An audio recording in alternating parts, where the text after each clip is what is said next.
ചുമട്ടുതൊഴിലാളികൾ ഒരു നികട്ട ജീവികളെ പോലെ കാണത്തക്ക വിധത്തിൽ ചുമട്ടുതൊഴിലാളികളെ സംബന്ധിച്ചിടത്തോളം അത് നീതിന്യായ കോടതികളുടെ ഭാഗത്തു നിന്നായാലും മാധ്യമങ്ങളുടെ ഭാഗത്തു നിന്നായാലും പൊതുജനങ്ങളുടെ ഭാഗത്തു നിന്നായാലും ഇവരെയൊക്കെ കാണുന്നത് ഒരു നികട്ട ജീവികളെ പോലെ കാണുന്ന ഒരു സാഹചര്യം ഉണ്ടാക്കിയത് കേരളത്തിലെ ഭരണം നടത്തുന്ന കേരളത്തിൽ ശ്രീ പിണറായി വിജയനാണ് എന്ന് പറഞ്ഞാൽ ആർക്കെങ്കിലും അത് നിഷേധിക്കാൻ കഴിയുമെന്ന് എനിക്ക് തോന്നുന്നില്ല.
നമ്മുടെയൊക്കെ ജില്ലാ പ്രസിഡന്റ്, കൊല്ലത്തെ ചുമട്ടുതൊഴിലാളി head load and general workers അസോസിയേഷന്റെ ജനറൽ സെക്രട്ടറി കൂടിയായ ശ്രീ എസ് നാസറുദ്ദീൻ, അദ്ദേഹത്തെ ഞാൻ ഈ ധർണാ സമരത്തിലേക്ക് സ്വാഗതം ചെയ്യും.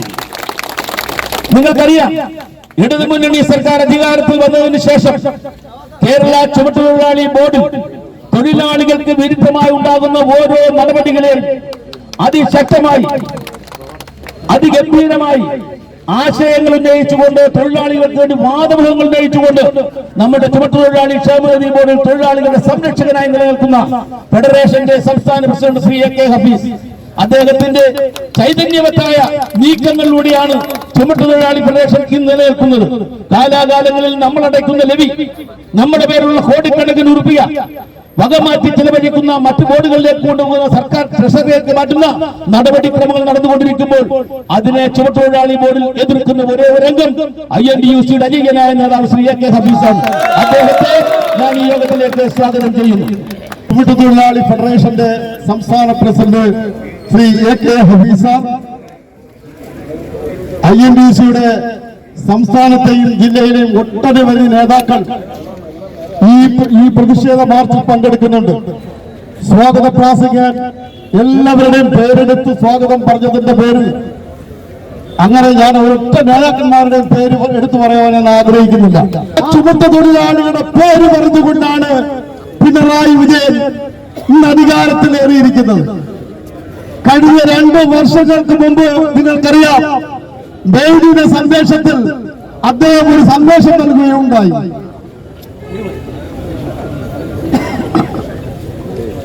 അതായത് നോക്കുകൂലി വിമുക്ത സംസ്ഥാനമായി നമ്മുടെ സംസ്ഥാനത്തെ അദ്ദേഹം ആധികാരികമായി പ്രഖ്യാപിച്ചു. എന്ത് അന്തസ്സായ പ്രഖ്യാപനം! ഈ പ്രഖ്യാപനം വരുന്നതിന് തലേ ദിവസം വരെ ഈ ചുമട്ടുതൊഴിലാളികൾ ഇതിനർത്ഥം ഇവർ പിടിച്ചുപറിക്കാരായിരുന്നു എന്നും ചോദിച്ചു വാങ്ങുന്നവരാണെന്നും ഒക്കെ മുദ്രകുത്തി അവരെ തെരുവിൽ മോശക്കാരായി ചിത്രീകരിക്കുന്ന ഒരു സ്ഥിതിയിലേക്ക് ചുമട്ടുതൊഴിലാളികളെ കൊണ്ടെത്തിച്ചു. ഈ ജില്ലയുടെ വിവിധ ഭാഗങ്ങളിൽ നിന്നെത്തിയിട്ടുള്ള കുളത്തൂപ്പുഴ മുതൽ പാരിപ്പള്ളി മുതൽ ഓച്ചിറ വരെയുള്ള മുഴുവൻ ചുമട്ടുതൊഴിലാളി സുഹൃത്തുക്കളെയും ഞാൻ അഭിവാദ്യം ചെയ്യുവാൻ ആഗ്രഹിക്കുന്നു. സ്വന്തമായി ലോറി പോലും ഉപയോഗിച്ചിരുന്ന ചുമട്ടുതൊഴിലാളികൾ ഉണ്ടായിരുന്ന ഒരു നഗരമാണ് കൊല്ലം നഗരം.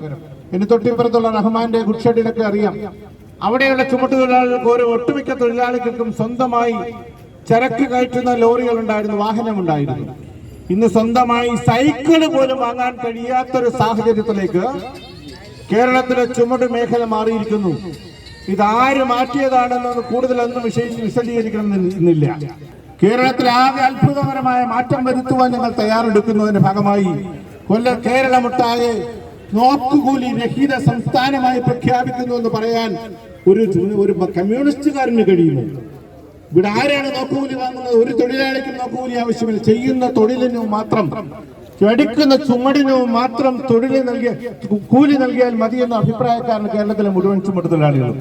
ആ ചുമട്ടുതൊഴിലാളികൾ നികൃഷ്ട ജീവികളെ പോലെ മാധ്യമങ്ങളുടെ മുന്നിൽ വേട്ടയാടുവാനും അതുപോലെ തന്നെ കോടതികൾക്ക് മുന്നിൽ വേട്ടയാടുവാനും നീതിന്യായ കോടതിയിൽ നിന്നും നീതിയും ന്യായവും ലഭിക്കാത്തൊരു സാഹചര്യം കേരളത്തിൽ സൃഷ്ടിച്ചത് ഇടതുപക്ഷമെന്ന് അവകാശപ്പെടുന്ന കമ്മ്യൂണിസ്റ്റുകാരനത് പറയുന്നത് നാണക്കേടായ ഇരട്ടച്ചങ്ങൻ എന്ന് പറയുന്ന ഓട്ടച്ചങ്ങനായ പിണറായി വിജയനാണെന്ന് പറഞ്ഞാൽ അത് ആർക്കങ്ങനെ നിഷേധിക്കാൻ കഴിയുമോ?